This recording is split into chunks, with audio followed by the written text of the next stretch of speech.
Olá e sejam bem-vindos a mais um episódio do podcast Dividendos Portugal, e a convidada de hoje é uma empreendedora ligada à área das finanças, com uma presença muito forte nas redes sociais, onde vai ensinando os portugueses a estar mais à vontade com IRS e outros impostos. Vamos lá então conhecer a Bruna Fernandes. Olá Bruna e bem-vindo ao podcast Dividendos Portugal, obrigado por teres aceito o convite, e eu queria começar o podcast por te perguntar sobre o teu empreendedorismo. Tu criaste o teu negócio digital, a Contabilista, cresceste imenso nas redes sociais, fruto do teu sucesso, e eu queria perceber aqui o que é que foi mais difícil para meter esta máquina em funcionamento. Conta-nos lá. Olá, obrigada sem dúvida por este convite.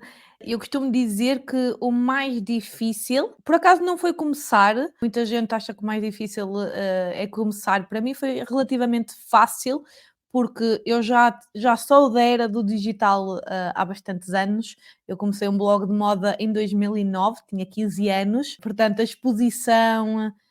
não falava muito para a câmara, fazer vídeos, tinha muito medo, mas já aparecia. E na altura, para quem quiser saber, era um blog de moda, ia para a escola assim com roupas todas. O meu nome do blog era Fashionolic, portanto já estão a imaginar.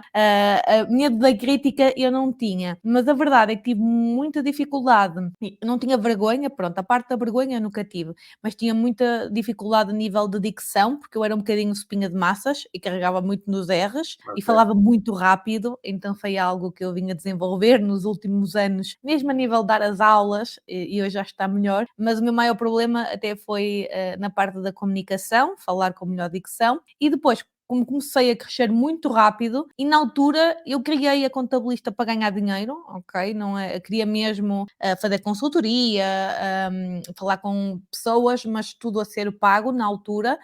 Claro, conteúdo sempre gratuito, sou da era de já fazer conteúdo há muitos anos, mas sabia que podia construir uma base sólida para ter clientes. E como comecei a crescer muito rápido, foi na altura de contratar pessoas. A minha maior dificuldade é o delegar corretamente, depois tens sempre que guiar a equipa até ela ficar bem oleada, não é? Mas os processos então é aqui o que tenho mais vindo a trabalhar. Acredito que isso foi a maior dificuldade. Também a parte do programa.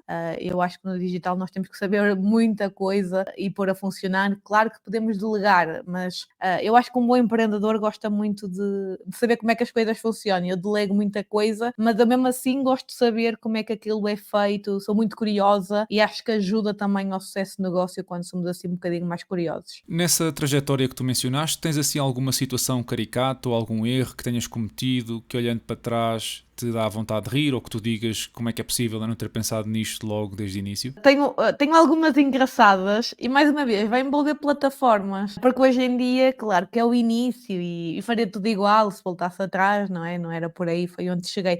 Mas, por exemplo, quando eu abri a primeira vez o meu curso,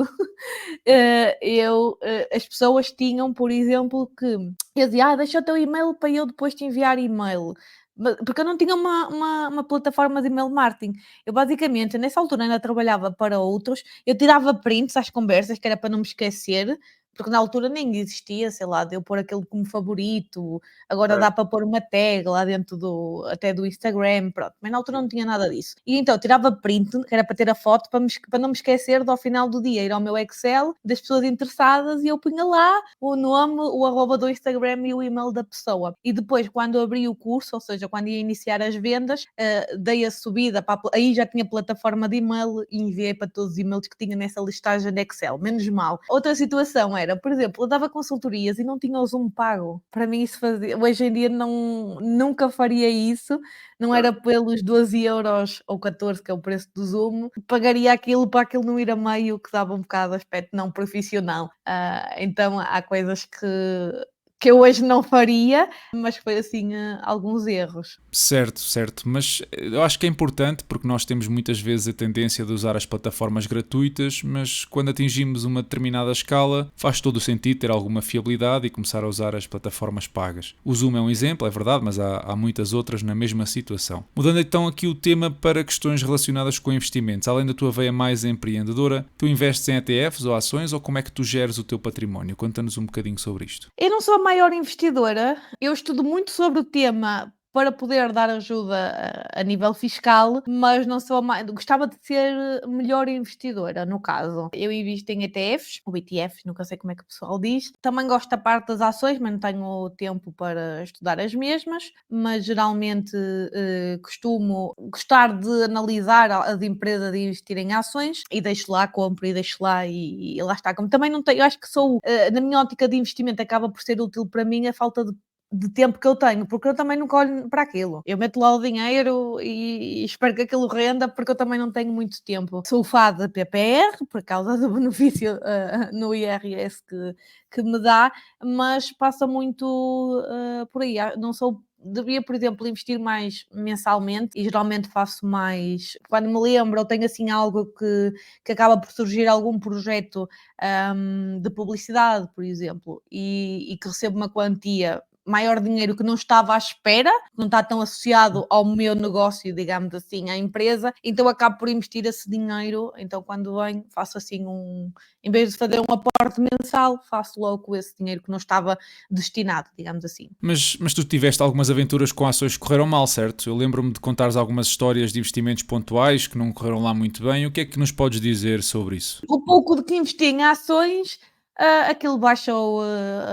muito, então acabei por perder, lá está. Ia seguindo algumas pessoas, ia vendo que aquilo poderia crescer, então eu investi um bocado por aí, também vou um bocado do tipo de negócio, se eu gostar, invisto, que acho que também faz parte quando não temos, assim tanto medo, de perder o dinheiro, acabamos por, nos identificar com certos negócios e pronto, fiz algumas escolhas erradas aí, se tivesse estado mais atenta, se calhar tinha ganho alguma coisa, mas também não foi valores que eu muito altos, ok? Não Ok. tive muito medo, nem me assustou para continuar a investir. Tu investes a título individual e eu sei que às vezes pode fazer sentido alguém deixar de investir a título individual e abrir uma empresa para reportar as mais-valias e os dividendos. Achas que é algo que devemos ter em conta ou não faz sentido para ti? Eu não concordo de abrir empresa para a parte de investimentos, até porque é uma área um bocadinho cinzenta, de abrirmos só a título para os nossos investimentos pessoais. Uma coisa é abrir como carteira e estamos a investir de várias pessoas, etc.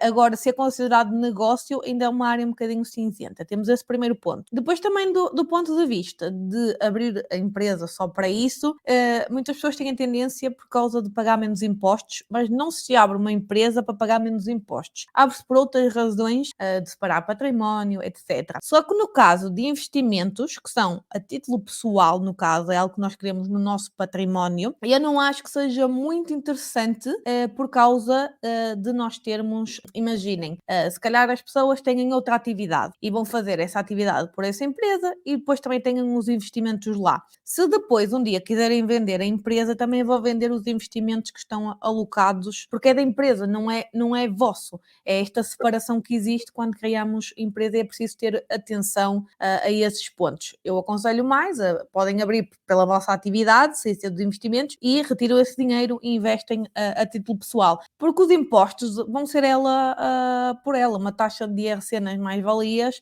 é de 17% até 50 mil euros e depois 21%. E ainda há derramas, há mais não sei o quê. Se quiserem tirar depois dinheiro a título pessoal, também pagam. Portanto, não tem assim tanta vantagem fiscal, na minha opinião. O que é que acontece? Pode existir, é o conceito de holdings, também não faz sentido, na minha opinião, para aqui, que é depois terem várias empresas e terem a mãe, digamos assim, que é a vossa, que aí pode estar os investimentos e depois todos os outros negócios estão a receber dividendos. É mais nesse conceito. Agora, para investir na bolsa, eu fazia a título pessoal e estaria garantido, assim, o que ganharem é vosso, podem depois, até para comprarem outros negócios, etc. E depois fazia dessa forma esse tipo de investimentos. Ainda nesta área, das pessoas que te procuram, tu sentes uma afluência maior de que tipo de perfil? Alguém que investe em imobiliário ou alguém que pretende montar um negócio próprio? Ou é mais pessoal ligado ao investimento de ações, ETFs e assim?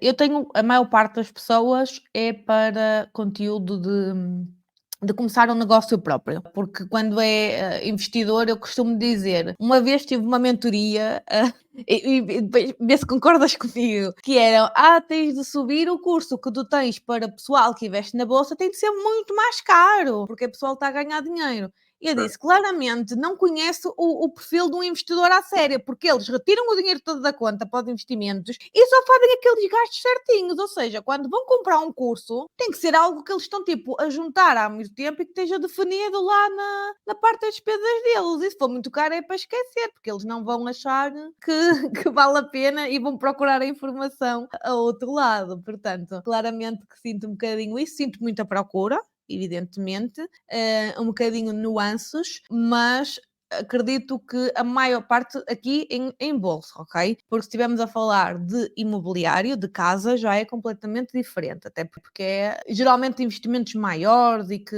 há mais impostos associados. Agora, para a bolsa, procuram, e tenho muitos alunos num curso específico só de investimento, mas às vezes tenho mais dificuldade a vender por esse critério, porque são pessoas que acabam por ter uma decisão muito mais ponderada e que eu também acho super útil, não é? Eu costumo dizer, comprar um curso e depois não o fazer é só deitar dinheiro ao lixo. Mas procuram muito, por exemplo, olha, criptomoeda foi assim um boom quando passou a ser tributada. Que basicamente quem já estava habituado a declarar ações é exatamente igual, não tem muita diferença. Só que é muito este conceito de nós decoramos e não entendemos. Eu honestamente fico contente em saber que existe uma elevada procura do pessoal que quer empreender, abrir o seu próprio negócio num país tradicionalmente avesso ao risco ou pouco empreendedor, sobretudo nas gerações mais jovens. É bom ver que sentem essa necessidade. Mudando então para um tema mais ligado a impostos e para conhecer a tua opinião pessoal sobre alguns tópicos. Começamos pela progressividade no IRS. Tu és defensora da progressividade que nós temos ou achas que em Portugal exageramos um bocadinho nos escalões de tributação? Eu defendo a progressividade, por acaso estava hoje a gravar uma aula e defendo, não acho que faça sentido a taxa fixa. Eu entendo que as pessoas achem mais fácil, mas a progressividade ela não é complexa. Não é, a complexidade do IRS não está nos escalões. E claramente quem diz isso não entende nada de IRS, porque a dificuldade não está aí, está sim no apuramento do rendimento a ser tributado, isenções que existem, benefícios, que nós temos centenas de benefícios no IRS, e também a nível das deduções à coleta, que são outros benefícios, ou seja, a dificuldade não está na aplicação das taxas. Portanto, uma taxa fixa não ia resolver o problema da complexidade do nosso sistema. Eu gosto muito da progressividade, eu chamo aquilo o método de escadinhas, basicamente eu chamo que é uma escala em que tem vários degraus, e que esses degraus são os nossos patamares e que nós temos diferentes rendimentos que são tributados a taxas diferentes. Então, por exemplo, quem esteja num quinto degrau é tributado a 5 taxas diferentes, que é um cálculo matemático que é uma conta só, que é muito simples, que já tem ali para facilitar todo este processo e é como se fosse aplicar uma taxa só. Só que basicamente o que é que eu não concordo? Eu acho podemos ter aqueles novos escalões e eu acho que os bloquinhos de rendimento deveriam ser maiores, bem como as taxas. E sou da opinião que não devia existir isenções. Se calhar um bocadinho controverso, mas eu acho que todos nós deveríamos pagar alguma coisa só pelo ato de que tem aquela tributação. Às vezes pode ser 10 euros. Podia ser, por exemplo, até 10 mil seria 1%. Um simbolismo, não é? Exatamente. Eu acredito na parte do simbolismo. Eu sou contra isenções. Já quem começa um negócio próprio a nível do IVA tem isenção. Eu acho que aquilo é mais problemático porque a pessoa está habituada a não ter um imposto e depois passa a ter. É uma coisa, quem ganha um certo salário e depois é tributado, fica contra aquela tributação que antes nunca teve. Então eu acho que era preferível nós termos uma tributação com taxas a começar um bocadinho mais cá em baixo, blocos de rendimento maiores. O problema é que as pessoas em Portugal ganham mal, por isso é que depois aquilo também não sobe, porque senão ninguém estava a pagar quase IRS. É outro problema que nós temos associado. Agora, não culpem a progressividade porque ela funciona. Basta ver que a maior parte dos países aplica isso mesmo. Sim, aqui também podíamos defender que poderia continuar progressivo, mas com menos escalões, o que seria uma alternativa, não é? Não é resolver, o problema não está no número de escalões, isso é que eu não entendo nada de IRS. Quem não sabe como é que aquilo funciona vai achar que é de escalões. O problema não é o de escalões, eles não têm nenhuma implicação a nível do cálculo, porque não temos que andar a fazer o cálculo para os novos escalões, ok? Para os novos degrauzinhos.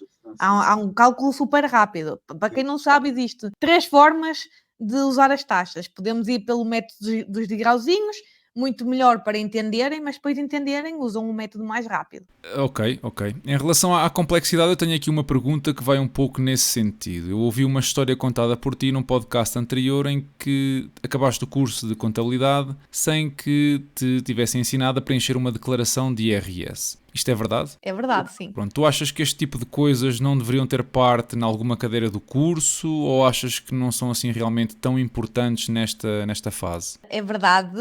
Acho que ainda não se continua a preencher, mas já tem aula separada. Que quando aprendi IRS era misturado com imposto de selo, IMTs e coisas assim. E era preciso aquele período para realmente saber calcular. Mas hoje em dia sou a favor de ter nas faculdades, não sou contra, não sou a favor, é de quando a pessoa não vai ter aplicação prática. Imagina ter no terceiro ano da faculdade, sim, porque à partida a maior parte a seguir começa a trabalhar. Cursos técnicos, a mesma coisa, à partida a grande maioria vai para o mercado de trabalho agora. Ensino básico, secundário, que à partida a maior parte possa ir para a faculdade, não faz muito sentido porque não vai ter muita aplicação prática. Então nós temos que ver, nós temos que usar o tempo, não é? E as probabilidades. Se eu tenho que 10% começa um negócio próprio, mas 90% vai logo para a faculdade e não vai começar a ter negócio próprio nem a trabalhar, se calhar não faz sentido. E depois é ver as percentagens, não é? Temos que usar, analisar as métricas, eu costumo dizer, dados é fundamental, não é? Não fosse eu contabilista. Mas acho importante é analisar onde é que vamos concentrar o esforço. Não deixa de matérias, não é? Mesmo a nível do que as pessoas vão aprender, nós temos que concentrar aquilo que seja, que tenha aplicação prática. E ensinar algo que só vão usar dali a 5 anos ou a 3, 4 anos não faz muito sentido, porque depois já não se vão lembrar de nada, porque lá está, estamos muito formatados ainda para decorar e não entender. E é um bocadinho por aí. Eu acho importante todos ensinarem. Eu comecei a ensinar IRS porque eu quero que os portugueses entendam todos e comecei por uma faixa etária, ou seja, ali dos 20 e tal aos 40 e tal, porque depois esses próprios ensinam os filhos e ensinam os pais e avós. Ou seja, tento muito que passem a mensagem. Quando ouvem alguém a dizer alguma coisa errada, corrijam para tentar e chegamos mais longe neste conceito e que o IRS não é assim uma coisa tão má. Por falar em mau e complexo, qual é para ti o imposto mais difícil de explicar? IVA. É terrível. Quando me chegam com dropshipping, eu esqueço. Eu não vos consigo explicar como é que funciona. É extremamente complexo. Nós em Portugal temos o IRS, o IRC, o IVA, que falaste, o IMI, o imposto de selo, depois temos aqueles impostos como o IABA, o ISP, o imposto sobre o tabaco, sobre veículos, o IUC, temos uma série deles. Se tu pudesses eliminar apenas um, qual é que tu escolhias e porquê?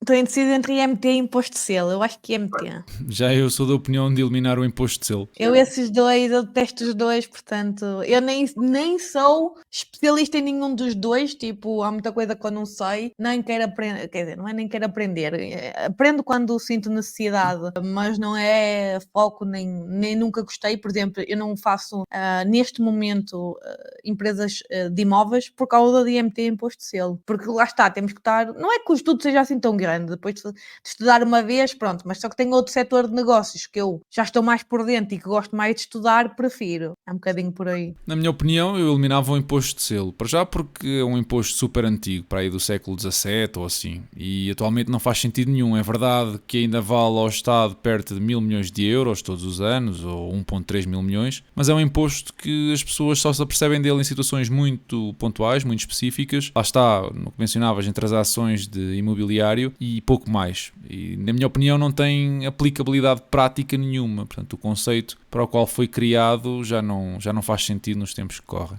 Eu não me importava de que o mantessem, desde que baixassem o IVA. A nossa taxa de IVA não faz sentido para Portugal, pronto. A taxa normal. Pois, e não vai mudar tão cedo, não é? Não entendo. Eu também, pronto, a minha área não é economia, não é? Sou mais um bocadinho curiosa, mas não estudo a parte do impacto dos impostos. Mas não consigo entender porque é que nós temos uma taxa de 23 face ao nosso tamanho e PIB nacional, não é? Não faz muito sentido na ótica europeia. Mudando a nossa atenção para o tópico de finanças. É sabido que a autoridade tributária é dos serviços públicos mais envelhecidos, com uma média de idade superior aos 56 anos. E eu queria saber se alguma vez te passou pela cabeça ajudar a renovar esta situação e trabalhar para a autoridade tributária. Eu já pensei muito se eu desistia do meu negócio para trabalhar, sei lá, O salário tinha que ser muito alto para eu trabalhar para outros. Não vou dizer que não, porque lá está, mediante o salário poderia pensar 2 vezes, mas não, gostava de ter tipo uma componente mais de investigação, de ajudar a implementar alguma coisa, gostava, também a título de currículo, porque gosto desse tipo de situações. Também a nível, por exemplo, de implementar de novos processos administrativos, de ver como funciona. Eu acho que a autoridade tributária deveria ser um pouco mais aberta. Acho que deveria juntar um bocadinho mais com os contabilistas, porque nós temos muitas valências que poderia ser úteis e não apenas na componente de obrigação por ter contabilista certificado. E eu própria já abri as minhas redes, já disse que estava disposta a ter reuniões para que pudessem melhorar todo o processo interno. E eu que tenho contacto entendo do portal, sei o que funciona menos bem no dia a dia e gostava muito de ter às vezes reuniões para passar os problemas que vamos sentindo deste lado, tanto das pessoas singulares como de empresas e também nós próprios enquanto trabalhadores que temos que usar muitas coisas das finanças e gostava muito de ter essas reuniões e fazia de bom agrado se isso melhorasse todo o processo de fazer as coisas. Na tua opinião, acreditas que estamos mais próximos de um sistema declarativo cada vez menos voluntário e mais de confirmação, como é, por exemplo, o caso do IRS automático? Eu pergunto isto porquê? Porque na maioria dos anexos associados a investimentos ainda são de preenchimento manual. Ainda não temos uma funcionalidade que nos permita apenas confirmar os valores. Isto, atualmente, para quem faz muitas trades ou operações, acaba por ser, obviamente, um processo muito penoso. Tu achas que isto vai mudar no futuro? Não, especialmente na área dos investimentos, porque a maior parte está sediada fora, então a comunicação às vezes entre os países é um bocadinho difícil, porque são burocracias diferentes, obrigações diferentes, e acho que nós às vezes caminhamos menos na união entre os países do que parece que estamos todos a ficar um bocadinho mais separados, então eu acredito que isso vai dificultar mais ainda. Mas o que eu acho? Lá está, um problema aqui que se eles ouvissem as pessoas, eu sei que depois a nível de programação pode ser difícil e é preciso mudar muita coisa dentro do próprio site das finanças. Mas, por exemplo, um recurso para Excel, para dar upload por Excel, que já existem outros programas que tentam fazer essa parte, portanto, seria fácil até introduzir isso.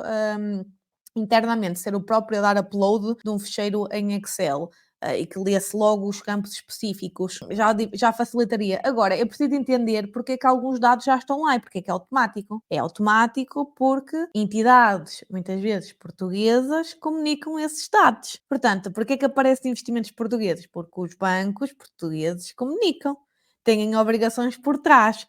Ou seja, o problema está, nas obrigações que outras entidades vão comunicar por nós e que depois aí nós podemos fazer a verificação. Agora, não vejo tão cedo, porque não acredito que seja o objetivo deles a parte dos investimentos, não me parece que vão focar aí. Isto até acaba por entrar um pouco na próxima pergunta que eu tenho, que é relativa a criptomoedas. Esta dificuldade derivada do tal afastamento dos países que tu estavas a mencionar, levanta justificadamente a dúvida de quão fácil é para a autoridade tributária usar um mecanismo de supervisão de milhares de transferências na rede, porque apesar das transações estarem todas em diferentes blockchains, estamos a falar de milhares ou milhões de transações. Portanto, há aqui uma dificuldade na supervisão que coloca nas mãos de quem declara a responsabilidade de o fazer corretamente. E enquanto noutros casos é mais fácil perceber a origem dos rendimentos, não é? Porque entidades como os bancos vão comunicando e de certa forma há algum controlo, no caso das criptomoedas parece-me que o tema foge completamente das mãos da autoridade tributária, não é? A autoridade tributária tem vários problemas, não é? A nível de fogo ao fisco, não seria só da criptomoeda. Eles recentemente investiram muito em inspectores, portanto, acho que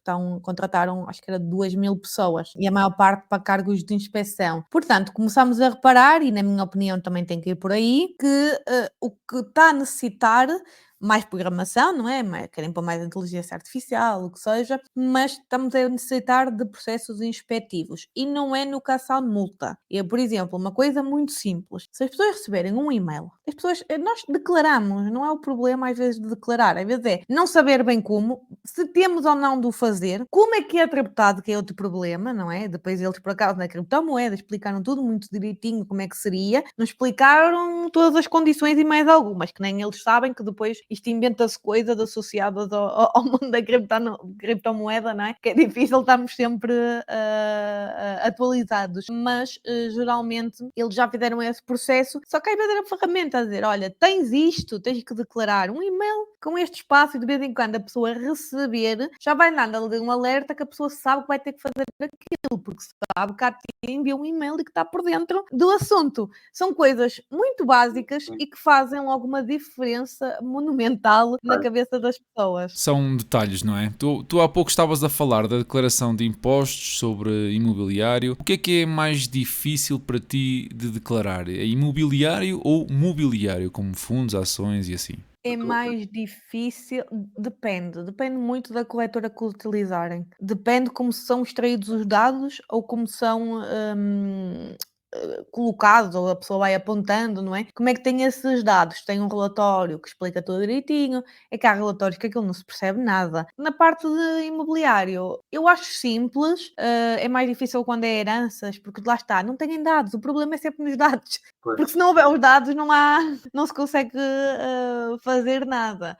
Agora, de resto, tu tenho relatórios simples, bonitinhos, pode demorar mais um bocadito que outros casos, dependendo do número de transações, mas ambos são relativamente fáceis, não tem, existindo os dados, tudo direitinho, é fácil de preencher. Tu tens alguma sugestão para melhorar a forma como se declaram os investimentos? Sei lá, reduzir o número de anexos ou assim alguma ideia mais criativa? Não tem muitos anexos, não tem muitos campos. Eu acho que o pessoal nunca viu bem uma declaração de abrir e ler. Não é o PDF que sai, que o PDF tem tudo e mais alguma coisa, e é mesmo abrir a declaração no portal das finanças e abrir os anexos e andar nos botõezinhos. Vai preencher que não tem muita coisa para comunicar, nem muita coisa para preencher, porque depois nós temos situações muito específicas que têm que lá estar. Mas para nós, para 99%, aquilo não interessa a ninguém, não é? Mas tem que ter lá porque pode existir aquela situação. Mas eu não acho que não é complexidade. Ele também eu costumo dizer, ele está user-friendly, as pessoas é que a parte inicial a mexer, de entrar no site, não. Mas fazer a declaração é bastante simples, não. Qualquer pessoa que tenha mexido em outro programa qualquer consegue fazer aquilo. As pessoas é que têm muito medo. Têm medo de mexer no portal das finanças. Mas ninguém está lá a ver o que é que vão a fazer, nem vai ocorrer nenhum problema só por mexerem naquilo. Mas de preencher eu não acho que ele seja difícil. Poderia, se calhar, já podemos ter uma aplicação mobile para o IRS, para preencher, podíamos. Muita gente já não usa computador, apostaria nisso. Mas em termos de preenchimento, aquilo não tem assim tanta complexidade, na minha opinião, que sou utilizadora diária da declaração do IRS, mas não acho que não é por aí. Por exemplo, dos investimentos, bastava ter um upload por Excel, já facilitava. Certo. Tu conheces alguém que tenha ganho a fatura da sorte? Não. Eu não, mas ela sai, está lá identificado o NIF. Há uns anos já conheço quem conheça que tenha ganho o carro, porque o carro era. Também vamos olhar, as pessoas não falam muito do que ganham, não gostam, não é? Então, um carro, as pessoas viam, não tinha como esconder. Depois, compraste um carro novo e a pessoa lá dizia: olha, ganhei a fatura da sorte, etc. Mas quem receba 30.000 euros, acho que é 30.000 em certificados de aforro, não vai dizer: olha, eu recebi, está aqui. Não vou comentar, é um bocadinho por aí. Tu tens assim alguma dica que quase ninguém conhece ou alguma coisa que podes partilhar aqui como forma de aguçar o apetite relativamente ao curso de IRS que tens? São tantas, porque às vezes são coisas tão pequenininhas que nós achamos que a pessoa sabe e a pessoa não sabia. Por acaso, é porque todas as semanas há assim alguma que é aquela que está mais fresca. Por exemplo, esta semana soubemos de uma pessoa, não está relacionado com o IRS, mas é com o portal das finanças. Esta foi a primeira aqui que me lembrei. Que a pessoa ela emitia fatura-recibo, mas depois anulava a fatura-recibo para emitir o recibo. Fazia assim uma coisa que não fazia sentido nenhum, de género, não precisas fazer isso, ou eliminava a fatura e depois fazia outra vez o recibo, não fazia sentido, nós ficámos, isto precisa estar mais esclarecido, porque se há este tipo de questionamentos e nós começamos agora a olhar muito para tudo, estamos a explicar, porque há dúvidas que surgem que nós nem sequer imaginávamos que aquilo pudesse gerar uma dúvida, mas, por exemplo, quem tem atividade aberta, às vezes não coloca a segurança social que paga, pode fazer uma diferença muito grande, a nível mais quem não tem negócio, mas trabalha por conta própria. As cotas para a ordem, quem as tem, às vezes ver se realmente foi tudo comunicado, pois quem vai para o IRS automático, se não sabe o que está lá, se está lá comunicado ou não, por exemplo, rendas. Eu faço uma dica também que é tirem print do portal do e-fatura, quando validarem as faturas todas, pode ser a meio ali de fevereiro, tirem print e exportem até o Excel, depois de validarem tudo. E depois no dia 15 de março verifiquem o que é que foi considerado e o que é que não foi. Porque às vezes há diferenças e é para entenderem porque é que houve essa diferença. Depois também tentar separar ao máximo as despesas. Imagina, eu digo muito do supermercado, pode fazer sentido se comprei medicamentos meter à parte, porque isso dá para a parte dos medicamentos, que é saúde, e é mais fácil se tiverem a fatura separada. Comprar às vezes material de escritório em estabelecimentos que são isentos de IVA, têm algum benefício, tipo uma papelaria mais pequenina, na papelaria da escola, podem ter aí benefício da educação, que hoje em dia o material de escritório não, dos filhos, porque era mais para ser mesmo de educação, não entra com benefício, mas dá formas, e depois depende tudo do valor. Se o supermercado for mais barato, também temos que entender que só há benefícios se tivermos rendimento e se tivermos certos tipos de despesa, não é? Uma pergunta que me escapou há pouco e que, já que estamos a falar aqui de deduções e dependentes e assim, eu posso interligar, e a pergunta é: abrir contas em nome dos filhos para ir comprando ETFs, tu achas que vale a pena ou é melhor depois os filhos herdarem os ativos dos pais? É mais vantajoso se abrirem os pais a conta e depois os filhos herdarem. Agora, o problema pode estar na transmissão dentro das corretoras, porque quando são menores de idade não podem abrir conta, não é? Do que sei. Então podem ter aí alguma dificuldade. Mas porquê que é interessante a doação? Porque a doação entre pais e filhos não tem tributação e aqui é isenta de imposto de selo. E eu acredito que isto depois, porque muita gente já está a falar neste tópico, possa daqui a alguns anos ter alguma tributação. Mas basicamente o valor de aquisição vai ser o valor quando doou. Então imagina, uma ação que compraram há 10 anos, se doarem ao vosso filho, vai ser o valor de agora. Se ele vender dali a um ano ou dois, vai ter uma a mais-valia que terá vai ser mais pequena do que a teria o pai se vendesse. Sim, é uma forma de preservar riqueza pagando o mínimo de imposto possível, não é? Possível, sim. Entrando aqui na reta final do podcast a falar do teu livro, tu lançaste um livro fortemente associado ao empreendedorismo e aos passos todos necessários para começar um negócio. Tu estás a ponderar lançar um onde falas sobre os diferentes tipos de investimento, por exemplo, ou os métodos de declaração dos mesmos, ou como é que está esse teu projeto? O livro foi um processo difícil, ainda estou a fazer as pazes com o processo de escrita, que foi bastante doloroso em termos de tempo, porque uma pessoa não ganha praticamente dinheiro com um livro versus do tempo que ele leva a ficar feito. E eu demorei bastante tempo, sou uma procrastinadora nata. Estamos agora até a reeditar algumas partes. Nada, quem tem a edição anterior, não, na minha opinião, eu fiz-lo para qualquer pessoa conseguir atualizar-se sozinha. Estamos a atualizar alguns dados e para ficar os anos já de agora, não é? Mas gostava de fazer um segundo. Inclusivamente, nós estamos a fazer um novo só de IRS, mas é só para alunos, não o vou comercializar, é só para título.